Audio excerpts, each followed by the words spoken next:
자, 볼게. 자, 어저께 지난번에 설명했던 부분. 일단, 페프와 모세혈관 사이, 그 다음에 조직세포와 모세혈관 사이에서의 기체교환 논리는 분합차이관 확산이다라고 설명했었던 거고요. 자, 그 다음에 이 파트에서 이제 물어보는 내용 중에 하나가, 동맥혈이 가질 수 있는 산소와 이산화탄소 분합의 범위와 정맥혈이 가질 수 있는 산소와 이산화탄소 분합의 범위를 구해라. 또는, 페프가 가질 수 있는 산소와 이산화탄소 분합의 범위, 그 다음에 조직세포 쪽이 가질 수 있는 산소와 이산화탄소 분합의 범위를 구하라는 내용이 나오죠. 그죠? 그 내용 설명할 테니까. 자, 일단은 뭐가 주어지냐면, 페포 쪽에 산소 분합과 이산화탄소 분합을 정해놓고 동맥혈의 산소 분합, 이산화탄소 분합의 범위를 구해라고 그런다. 그러면 페포 쪽의 산소 분합을 100이라 가정을 하고 페포 쪽의 이산화탄소의 분합을 40이라 가정을 하자. 이제 자, 다음에 조직세포 쪽의 산소 분합을 정해주고 예를 들면 여기에 산소 분합을 40이라 그러고 여기에 이산화탄소의 분합을 몇이라 가정을 하자.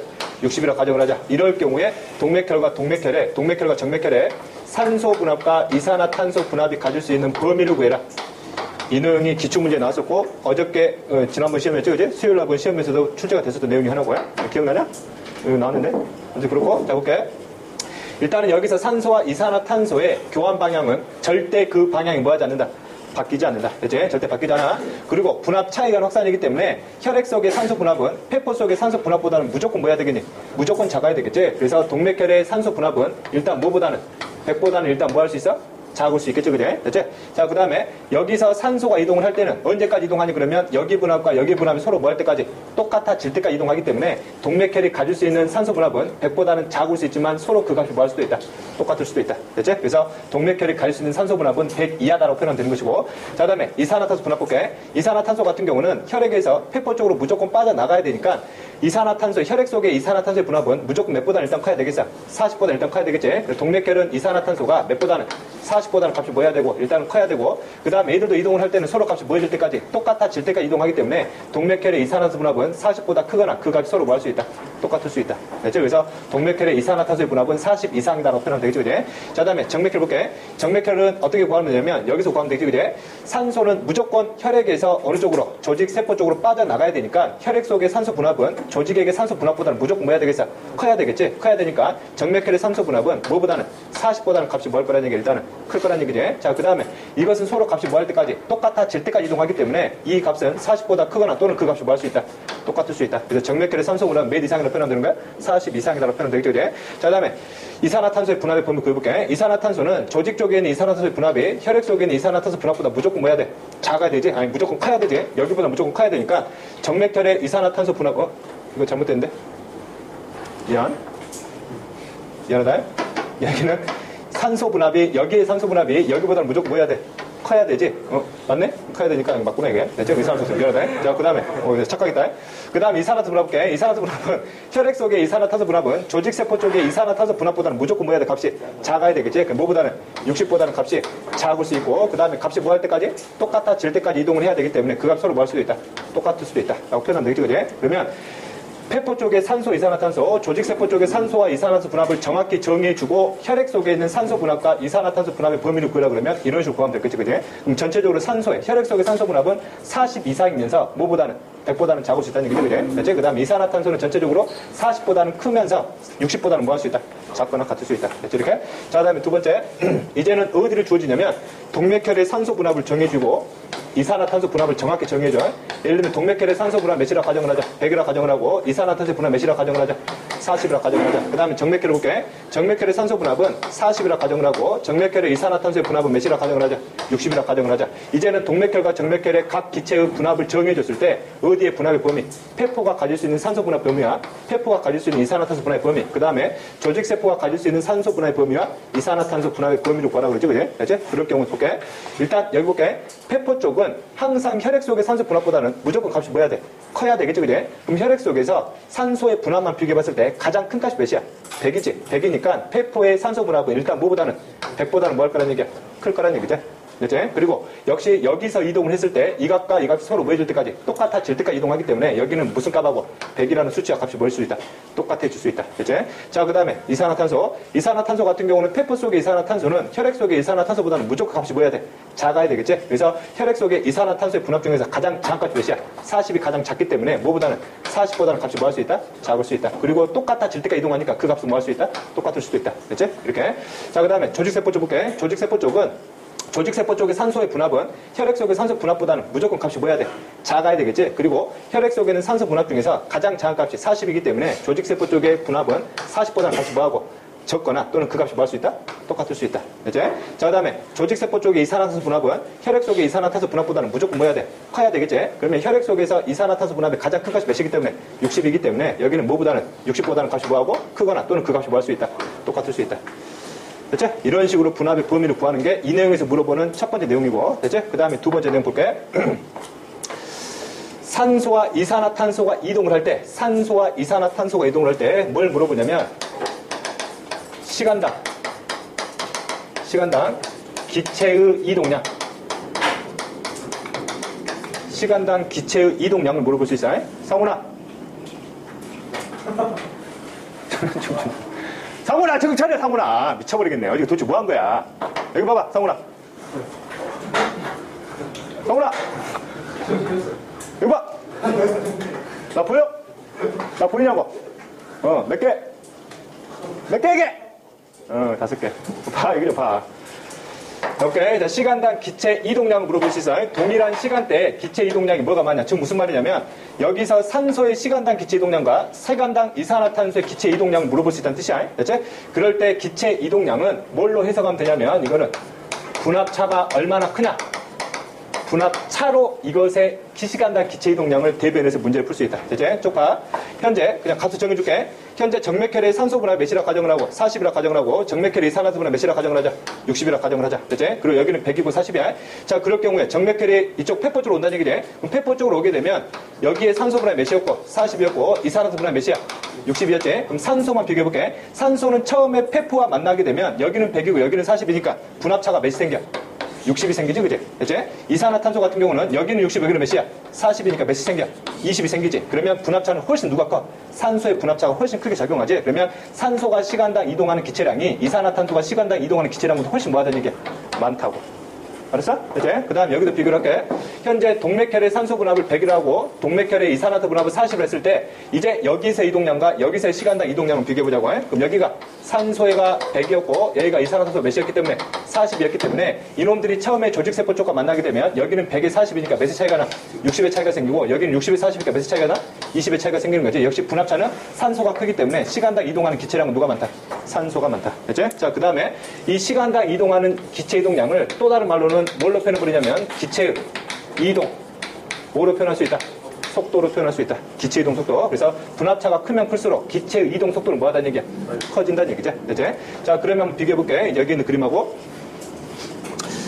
자, 여기에는 산소가 예를 들면 20이라 가정을 하고, 그 다음에 여기에서 이산화탄소 분압이 예를 들면은 70이라 가정을 하자. 수치가 너무 낮긴 하는데. 자, 그 다음에 여기에는 산소 분압이 20이라 가정을 하고, 여기는 산소를 몇이라 가정을 하자? 70이라 가정을 하자. 됐지? 이렇게. 그러면 일단 동맥혈의 산소와 이산화탄소 분압은 서로 똑같고, 뭐의 차이가 생겼어? 여기와 여기 차이가 생겼죠, 그지? 됐지? 그 말은 무슨 말이야? 산소가 많이 넘어가고 이산화탄소 많이 받아왔다는 얘기지, 그지? 자, 그리고 비교한다. 여기서의 시간당 산소의 기체 이동량과 여기서의 시간당 산소의 기체 이동량은 어디가 많겠어? 왼쪽, 오른쪽 중에서 얘가 많겠지? 그렇지? 여기는 분압차가 몇이야? 80인데 저기 몇이야? 60이지, 그지? 그렇지? 어쨌든 그렇고, 그 다음 이산화탄소의 시간 이동량도 어디가 많겠어? 여기가 많겠지? 그렇지? 이렇게 비교하면 된다는 얘기야. 그렇지? 그리고 설명을 할게. 그럼 이와 같은 식으로 여기 같은 경우는 평상시에 정맥혈의 산소의 이산화탄소가 40에 60인데 여기서는 20에 70인 이유가 뭐냐면 이 상황은 현재 뭐하지 않는 상황이고 운동하지 않는 상황이고 여기는 뭐하고 있는 상황이야? 운동하고 있는 상황이지, 그지? 그치? 운동을 할 때와 운동하지 않을 때를 비교하게 되면 운동을 했을 때 시간당 이동하는 기체량이 또는 기체 이동 속도가 훨씬 뭐하다는 얘기야? 빨라진다는 얘기지? 여기도 마찬가지, 여기끼리도 비교하게 되면 여기서의 산소의 기체 이동량과 시간당, 여기서도 시간당 산소의 기체 이동량 중에서는 어디가 많아? 여기가 많겠지? 여기서도 마찬가지로 시간당 이산화탄소의 기체 이동량 어디가 많을 것이다? 여기가 많을 것이다. 그치? 이게 두 번째로 물어보네요. 그 다음에 지금까지 기출문제에서는 물어본 적은 없는데 이것을 가끔 헷갈려하는 애들이 있더라고. 봐봐. 여기가 폐포고. 여기다 설명을 할게.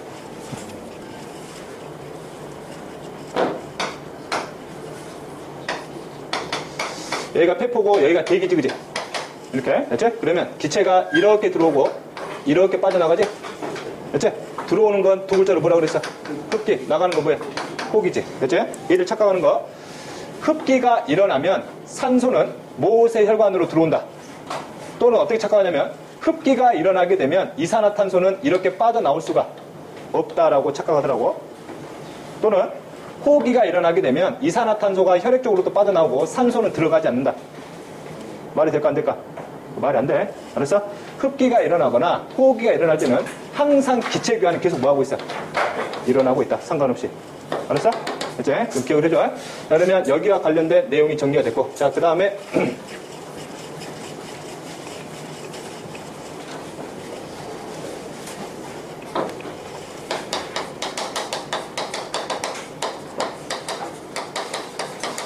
산소가 실제 혈액을 통해서 어떻게 운반되는지 그 원리를 지금부터 살펴보자. 산소의 운반 원리다. 자, 볼게. 현재 모세관 쪽으로 산소가 들어와요. 산소가 들어오게 되면 이 산소가 혈액을 통해 이동을 하게 된다는 얘기지. 근데 산소 같은 경우는 화학시간을 이미 드렸다시피 얘들은 무슨 분자이다? 극성 분자지, 극성 분자. 자, 그런데 얘들이 혈액을 구성하는 성분 중에서 혈장이 녹아들어간다 가정을 해. 혈장 같은 경우는 주 성분이 뭐이기 때문에 물이고, 이 물은 미안하다. 산소가 무극성이지. 그 다음 물 같은 경우는 무슨 성분자? 극성분자지, 그지? 그럼 산소가 실제 혈장의 주 용매인 물에는 쉽게 녹을 수는 없다는 얘기지. 그래서 산소가 운반될 때는 혈장을 통해 운반되는 양은 극히 뭐하다는 얘기야? 적다는 얘기지. 그치? 근데 다량의 산소를 운반해주기 위해서는 누구의 도움이 필요했던 거야? 적혈구의 도움이 필요했던 거지. 적혈구가 산소를 집중적으로 많이 운반할 수 있는 이유가 뭐냐면 적혈구에는 어마어마한 양의 뭐가 존재하기 때문에 헤모글로빈이 존재하기 때문에. 그치? 자, 그리고 해석을 할게. 그럼 동맥혈의 산소 분압 그래요. 산소 분압. 동맥혈의 무슨 분압이라 표현을 한다? 이산화탄소 분압이라 표현을 한다. 이산화탄소도 마찬가지로 실제 애들도 무극성 분자이기 때문에 애들도 실제 혈장에 녹아 들어가는 양 그렇게 많지는 않다는 얘기지, 그지? 그리고 해석 잘해. 산소가 혈장에 녹아서 나타나는 이 산소에 의한 압력을 무슨 압력이라 표현을 한다? 산소 분압이라 표현을 한다. 그치? 혈장에 녹은 산소량에 의해서 결정된 압력을 산소 분압이라고 그래. 그치? 자, 그 다음에 이산화탄소의 분압도 마찬가지로 혈장에 뭐가 녹아가지고 이산화탄소가 녹아가지고 혈장에 이산화탄소가 녹아서 이산화탄소에 의해서 결정되는 부분 압력을 이산화탄소의 분압이라 한다고 해. 그치? 생각 잘해. 산소 분압과 이산화탄소의 분압이 의미하는 거는 혈장 속에 녹아있는 산소나 이산화탄소에 의한 기체 때문에 생기는 압력이다. 그치? 이렇게. 자, 그러면 여기서 어떤 개념이 나오냐면 포화도라는 개념이 나와요. 포화도. 무슨 포화도? 산소 포화도라는 개념이 나온다. 해석 잘하라는 얘기야. 산소 포화도란 뜻은 이렇게 들어온 산소가 혈장에 일부 녹아 들어가겠지만 대부분의 산소는 뭐와 결합한단 말이야? 헤모글로빈과 결합을 하지. 그래서 산소 포화도란 뜻은 헤모글로빈이 산소와 결합된 비율이야. 헤모글로빈이 산소와 결합된 비율을 산소 포화도로 한다. 그렇죠? 이렇게? 그러면 산소가 헤모글로빈에 결합되게 되면 헤모글로빈에 산소가 결합된 이 산소는 이 분압의 증가 여부에 큰 관련이 없다는 얘기죠, 그지? 알았죠? 그래서 그걸 따로 설명할 테니까 산소의 운반을 설명하기 위해서 기본적으로 너희들이 알아야 할 개념이 산소 분압의 의미와 뭐의 포화도? 산소 포화도를 구분해야 된다. 이렇게 산소 분압은 크게 두 가지로 정의를 해. 일단은 혈장에 녹아있는 산소에 의한 기체량 이렇게 해석해도 되고, 또는 어디 주변에? 헤모글로빈 주변에 무슨 양? 산소 양에 의해 결정된 압력을 산소 분압이라고 표현할 수 있다. 그치? 헤모글로빈 주변이야. 즉 헤모글로빈과 결합하지 않는 산소량이라는 얘기지. 그 다음에 두 번째, 똑같은 말인데 헤모글로빈 주변의 산소의 양 이렇게 해석이 되고, 또는 헤모글로빈과 결합하지 않은, 똑같은 말이지. 결합하지 않은 산소 양에 의해 결정되는 압력을 산소 분압이라 한다. 됐지? 산소 포화도는 헤모글로빈이 이렇게 있어요. 헤모글로빈. 됐지? 헤모글로빈 일단 하나 있다 가정을 할게. 그럼 헤모글로빈이 몇 개의 산소와 결합할 수 있다?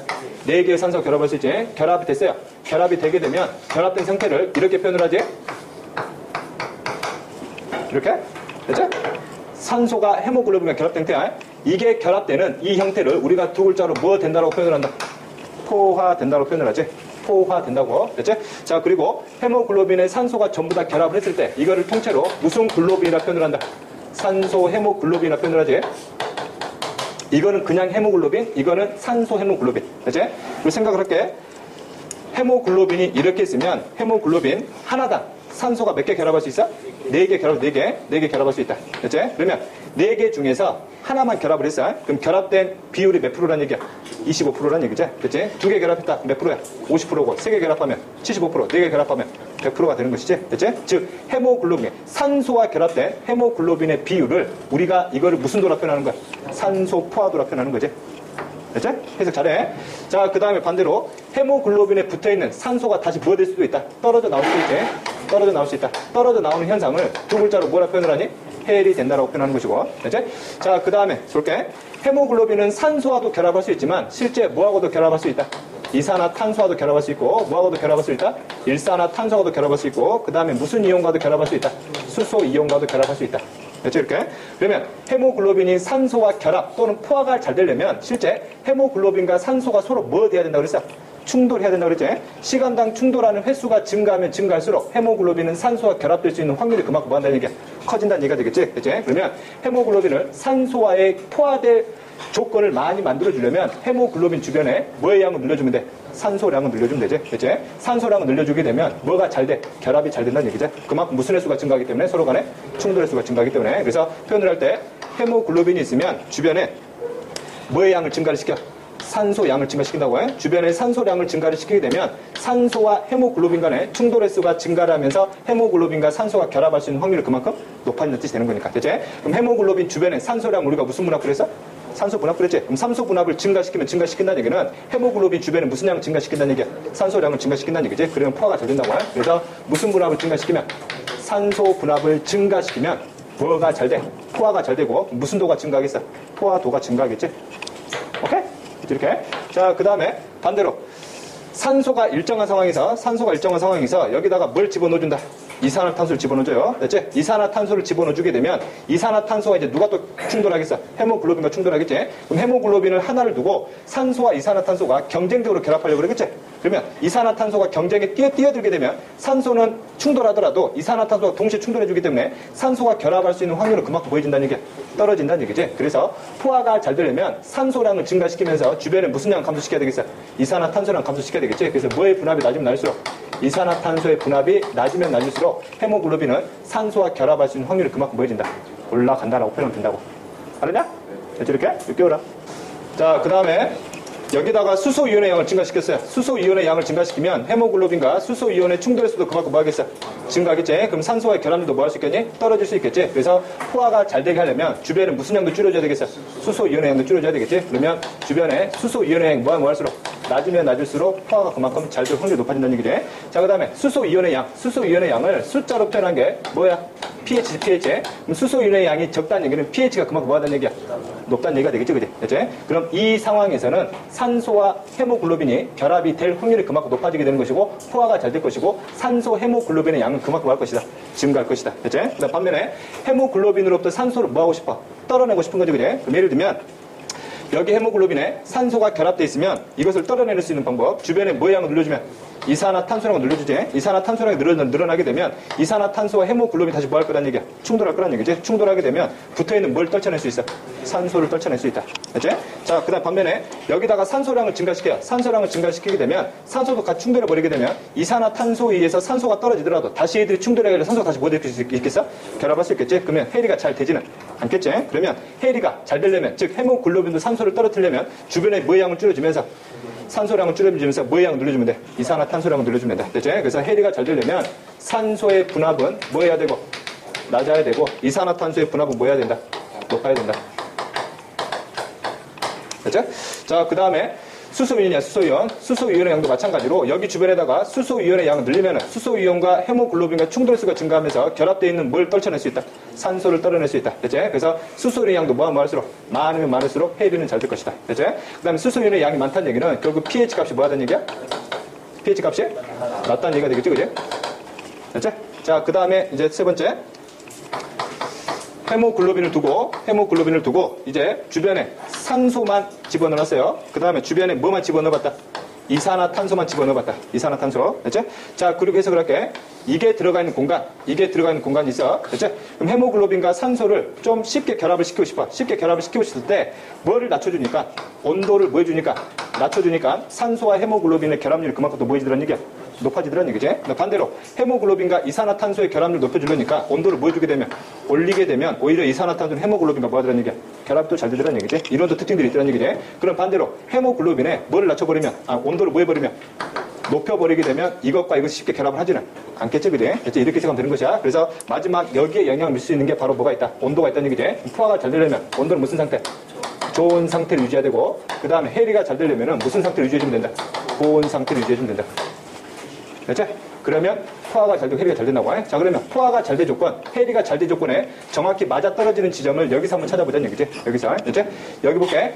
폐포 쪽의 모세관이다. 폐포 쪽의 모세관은 산소가 들어오고 이산화탄소가 나가기 때문에 여기 혈액 속에는 산소 분압은 당연히 뭐하게 되고 증가하게 되고 이산화탄소 분압은 당연히 뭐하게 되는 거야? 감소하게 되는 것이지. 그리고 여기의 온도는 내 몸 안쪽으로 들어갔을 때의 온도보다는 상대적으로 바깥쪽과 연결이 됐기 때문에 여기는 상대적으로 무슨 상태가 될 것이다? 좋은 상태. 여기는 상대적으로 무슨 상태? 고온 상태가 되겠지. 그래서 폐포 쪽의 모세관은 말 그대로 뭐가 잘 된 조건에 있어? 포화가 잘 된 조건에 있고 조직세포 쪽의 모세관 쪽에는 뭐가 잘 된 조건에 있는 거야? 해리가 잘 된 조건에 있는 것이지. 됐냐? 이렇게. 그래서 이런 식으로 해석하면 될 것이다. 됐지? 자, 그 다음에 이제 앞으로 이제 뭘 구할 거냐면 우리가 무슨 포화도를 구하라는 말이 나오냐면 산소 포화도를 구하라는 말이 나와요. 산소 포화도를 구하라는 말. 됐지? 그 산소 포화도를 구하기 위해서는 그래프를 완성시켜야 되는데 산소 포화도를 구하기 위해서는 어떤 그래프를 해석해야 되냐면 산소 해리 곡선이라는 그래프를 해석을 해야 되겠지? 이 그래프를 가지고 무슨 포화도를 정확히 구해낼 수 있다. 산소 포화도를 정확히 구해낼 수 있다. 됐지? 그래서 그 그래프를 지금 설명할 테니까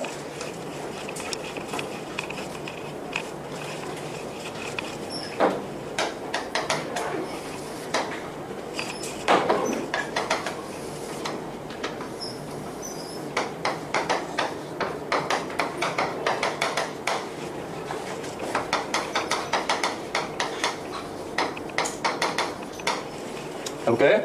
일단 X축 해석하는 거다. X축은 산소 분압이지. 산소 분압이란 뜻은 어디 주변에? 헤모글로빈 주변의 산소량이야. 됐지? 자, 그 다음에 Y축은 산소 포화도다.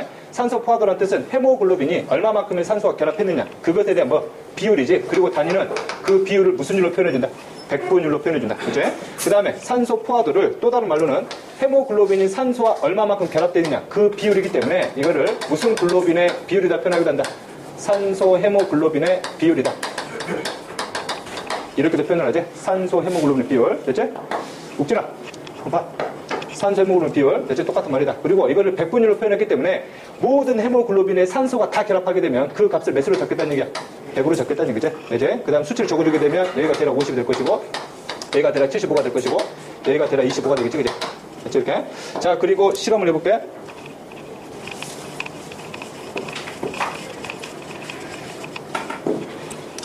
자, 비커를 준비한다. 비커. 됐지?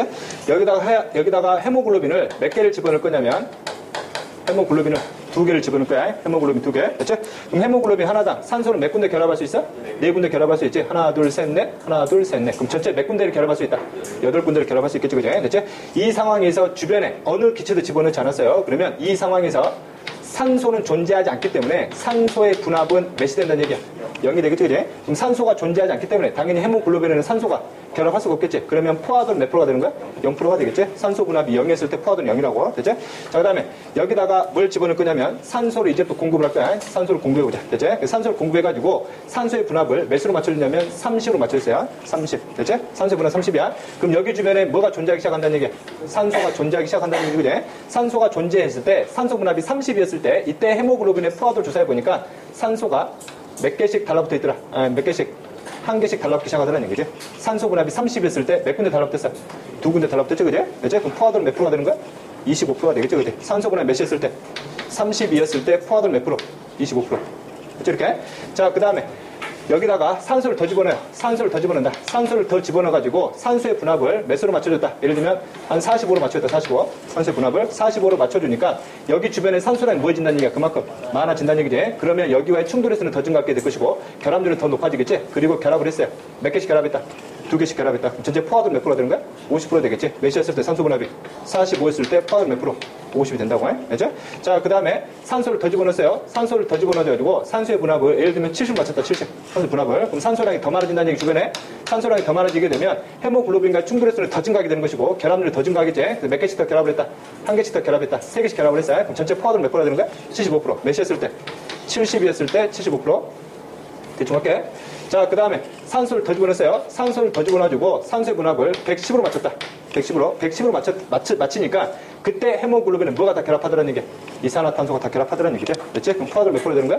100% 되겠지? 몇이었을 때? 110이었을 때 몇 프로? 100%라고. 됐지? 그러면 산소 분압이 증가하면 증가할수록 그만큼 헤모글로빈과 산소의 결합률은 증가하니까 무슨 도는 증가한다? 산소 포화도는 증가하지. 그래서 산소 분압과 산소 포화도는 서로 무슨 관계로 표현된다? 비례 관계이다. 비례 관계인데 정확하게 전비례 관계는 안 나와. 됐지? 그래서 실제 곡선은 무슨 자 곡선이 나온다? S자 곡선이 나온다. 이렇게. 됐지? 그래서 이렇게 표현한 그래프가 바로 무슨 곡선이다? 산소 해리 곡선이라고 표현한다고 해. 됐지? 그러면 이 그래프를 가지면 산소 분압이 몇이었을 때 정확히 무슨 도를 구해낼 수 있어? 산소 포화도를 구해낼 수 있다. 됐지? 이렇게. 자, 그 다음에 두 번째. 현재 방금 실험한 거다. 현재 방금 실험한 거는 여기에다가 오로지 뭐만 집어넣었을 때? 산소만 집어넣었을 때. 됐지? 근데 여기다가 내가 이제 뭘 집어넣기 시작할 거냐면 이산화탄소도 집어넣기 시작할 거야. 됐지? 그리고 다시 실험을 비교해가지고 설명을 할게.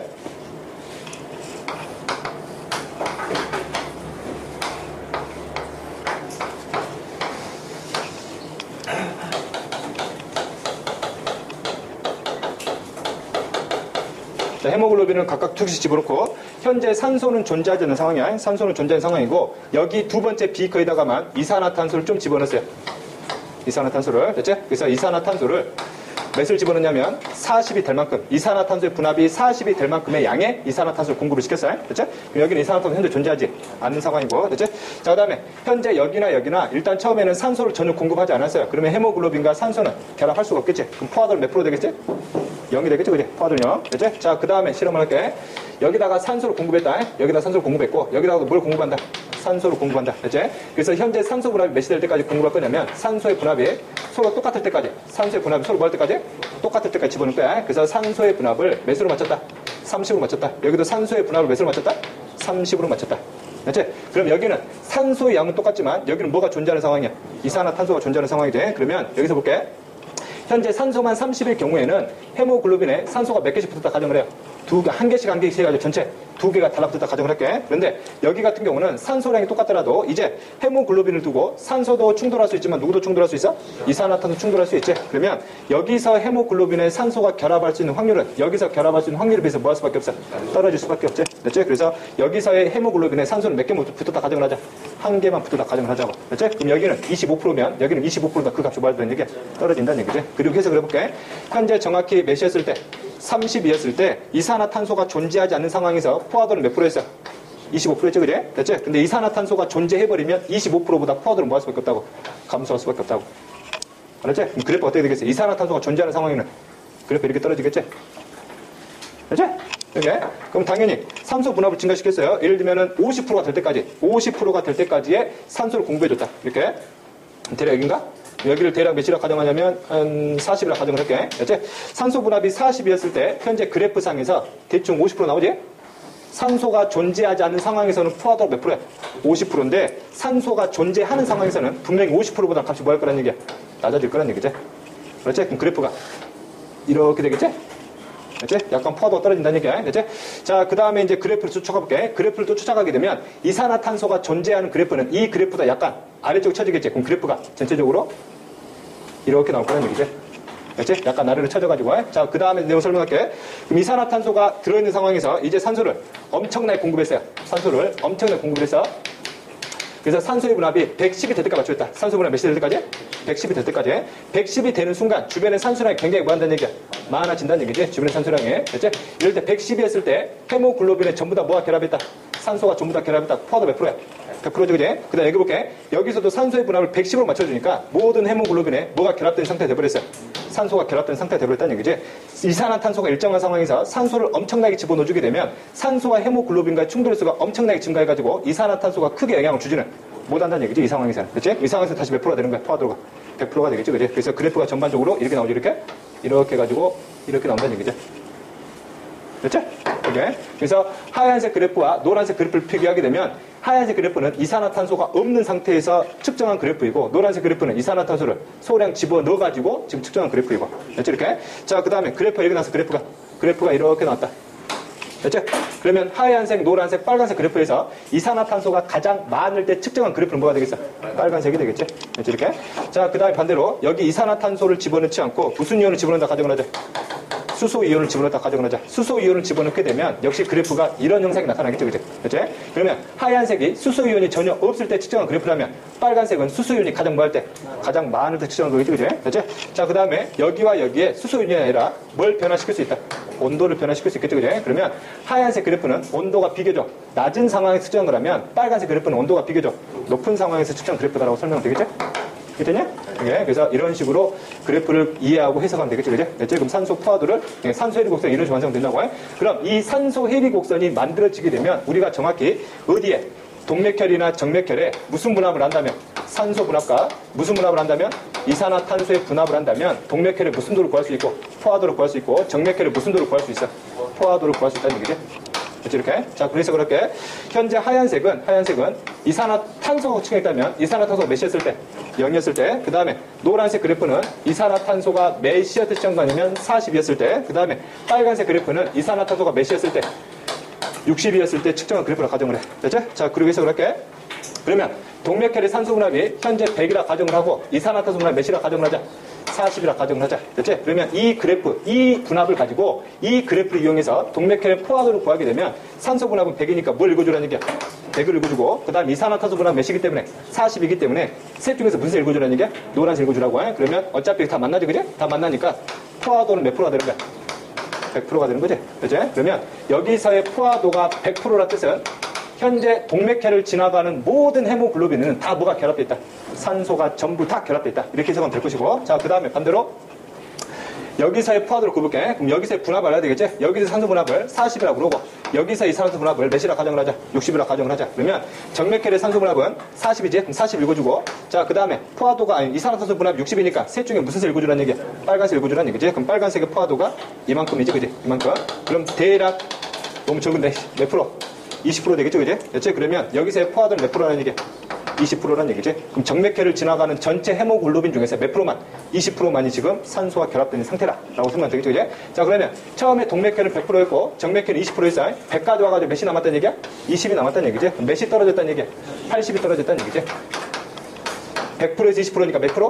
80% 되겠지? 이 80%가 헤모글로빈으로부터 떨어진 산소에 의한 비율이지. 그치? 그러니까 이거를 무슨 도라 표현을 한다? 해리도라 표현을 한다. 해리도. 그치? 그럼 해리도를 정의해봐라. 그럼 해리도를 구해봐라. 그럼 어떻게 구하면 되겠어? 동맥혈의 포화도에서 무슨 혈에? 정맥혈의 포화도를 빼주게 되면 무슨 도가 구해져? 해리도가 구해지겠지? 이 해리도를 이 그래프상에서 해석을 하게 되면 현재 이게 동맥혈의 포화도이고 이게 정맥혈의 포화도니까 이것의 값의 차이만큼이지 이것의 값의 차이니까 여기서부터 여기까지가 바로 무슨 도가 될 것이다? 해리도가 될 것이다. 됐죠? 이렇게 해가지고 산소 해리 곡선과 분압의 관계를 정확히 이해해가지고 설명하면은 이렇게 해석이 될 것이다. 그치? 자, 그 다음에 산소 해리 곡선에 대한 이제 적용과 해석하는 방법은 다음 시간에 배울 것이고, 그 다음에 여기서 다시 또 다뤄야 될 부분이 있어요. 산소 분압과 포화도를 정확히 이해하고 있는지, 이해하고 있지 않는지. 실험 내용이 실험 내용. EBS 수능 완성에도 나왔던 문제야. 수능 특강에도 나왔나? 안 봐가지고 모르겠네. 분명히 나올 수 있는 문제니까 기출 문제 한번 나왔을 거야. 자, 여기에 반투과성 막이 있다. 반투과성 막. 이 반투과성 막은 뭐는 통과할 수 있다? 기체는 통과할 수 있고 뭐는 통과할 수 없다? 헤모글로빈은 통과할 수 없다. 됐지? 그 다음에 여기를 A 부분, 여기를 무슨 부분을 하자? B 부분을 하자. 됐지? 현재 헤모글로빈을 처음 가진 상황에서 A 부분과 B 부분에 똑같은 양의 산소를 집어넣다. 똑같은 양의 산소. 셋, 넷, 다섯, 여섯, 일곱, 여덟, 아홉, 열. 10분자의 산소를 집어넣고 여기도 마찬가지로 몇 분자의 산소를 집어넣는다? 10분자의 산소를 집어넣는다. 이렇게 맞나? 하나, 둘, 셋, 넷, 다, 일곱, 여덟, 아홉, 열. 맞나? 하나, 둘, 셋, 넷, 다, 일곱, 여덟, 아홉, 열. 하나, 둘, 셋, 넷, 다섯, 여섯, 일곱, 여덟. 열이냐, 맞냐? 네, 이렇게. 자, 그 다음에 여기서의 산소, 녹아있는 산소량이나 여기 있는 산소량이 서로 뭐해? 똑같지? 그리고 여기를 뭐 시켜버려? 밀폐를 시킨다. 밀폐를 시킨다는 얘기는 대기로 빠져나가는 산소량이나 대기에서 들어오는 산소량 완전히 뭐 시켰다? 차단시켰다. 그럼 A나 B나 무슨 분압 똑같아? 산소 분압 똑같겠지? 산소 분압이 여기 몇이라 가정을 하자? 100이라 가정을 하자. 여기에 산소 분압도 몇이라 가정을 하자? 100이라 가정을 하자. 지금 산소 하나당 분압을 몇으로 보고 있는 거야? 10으로 보고 있는 거야, 그치? 자, 그러면 현재 여기서의 산소 포화도는 몇이니? 헤모글로빈이 아예 존재하지 않기 때문에 당연히 몇이겠어? 0이겠지? 여기도 포화도 몇이겠니? 0이겠지? 자, 그리고 여기다가 뭘 집어넣자? 헤모글로빈을 여기다 첨가시킨다고. 그치? 여기다가 첨가시켰더니 헤모글로빈에 산소가 몇 개 붙어버렸냐면 4개 다 붙어버렸어요. 몇 개? 4개 다 붙어버렸어요. 이렇게 4개 다. 그치? 그럼 여기서 단독으로 존재하는 산소 분자가 몇 개가 사라지는 꼴이야? 4개가 사라지는 꼴이지. 그러면 이 부분에서 산소 분압은 100보다는 뭐 해주고 있어? 감소하고 있지? 몇으로? 60으로 감소하고 있어. 그치? 자, 그 다음에 여기서의 산소 포화도는 처음에는 몇이었는데? 0%였는데 이제 증가했지? 산소 포화도가 몇 프로로 증가했니? 100%로 증가했지? 됐죠? 자, 그리고 여기에 분압이 60으로 감소했어요. 여기는 몇이야? 100이지? 여기에 무슨 차이가 생겨? 분압 차이가 생기지? 100에서 60으로 이제 뭐가 이동하기 시작을 해? 산소가 이동하기 시작하지. 됐지? 서로 압력이 뭐해질 때까지? 똑같아질 때까지. 그럼 여기서 몇이 넘으면 되겠니? 20이 넘으면 되겠지? 2개가 넘으면 된다고 이렇게. 됐지? 2개가 넘게 되면 여기는 산소량이 줄었으니까 산소 분압은 몇으로 줄었어? 80으로 줄었지? 그 다음 여기서는 다시 산소 분압이 몇으로 올라가니? 80으로 올라가서 똑같아졌지? 그리고 처음 결과값만 비교해. 처음 결과값하고 마지막 결과값만 비교하게 되면 A나 B나 최초의 산소 분압보다는 값이 뭐 해졌어? 떨어졌지? 됐지? 이렇게? 그 다음에 포화도는 뭐 됐니? 증가했지, 그지? 그리고 물어보는 거 A의 전체 산소량, B의 전체 산소량 중에서 어디의 산소량이 가장 많아? 전체 산소량이야. 이거는 헤모글로빈에 결합되는 산소량까지 다 포함시키라는 얘기야. 그럼 여기는 8개에다가 4개 더 붙었지? 12개지? 여기는 몇 개야? 8개지. 전체 산소량 어디가 많다? B가 많다. 알았지? 이렇게. 그래서 이걸 여기다가 접목을 시킨다는 얘기야. 그치? 혈장에 의해서 운반되는 산소량은 많을 수가 없지? 근데 뭐가 들어가 있으면? 헤모글로빈이 들어가 있으면 그만큼 더 많은 뭘 운반할 수 있어? 산소를 운반할 수 있다고. 알았냐? 이렇게. 근데 실제 헤모글로빈을 누가 가지고 있니? 적혈구 가지고 있죠, 그치? 그치? 여기다 적혈구 넣어줘도 똑같은 결과 나오겠죠? 그치? 그리고 또 설명을 해요. A를 무슨 장이라 표현해버려? 혈장이라 표현을 하고, B를 무슨 액이라 표현해버려? 혈액이라 표현한다고. 그렇지? 그럼 똑같은 의미 되지? 이해됐냐? 네. 그래서 이 내용들을 정확히 좀 잘 이해해가지고, 어려운 내용 아니니까 제발 어렵게 생각하지 말고 그냥 문제 풀면 된다고. 그렇지? 그 다음에 미래로 기출 문제 보면 이 내용이 있어. 네모친 게 헤모글로빈이다. 네모친 게 헤모글로빈이야. 현재 빨간색이 산소다. 산소 하나씩 붙었다는 얘기야. 여기를 A, 여기를 B라고 그랬어. A와 B의 산소 분압은 서로 뭐해? 똑같지? 왜? 헤모글로빈과 결합하진 산소량은 서로 뭐하단 말이야? 똑같단 말이야. A와 B의 무슨 분압은? 산소 분압은 똑같아. 포화도는 얘가 높지? 네. 오케이? 예. 전체 산소량은 얘가 많지? 예.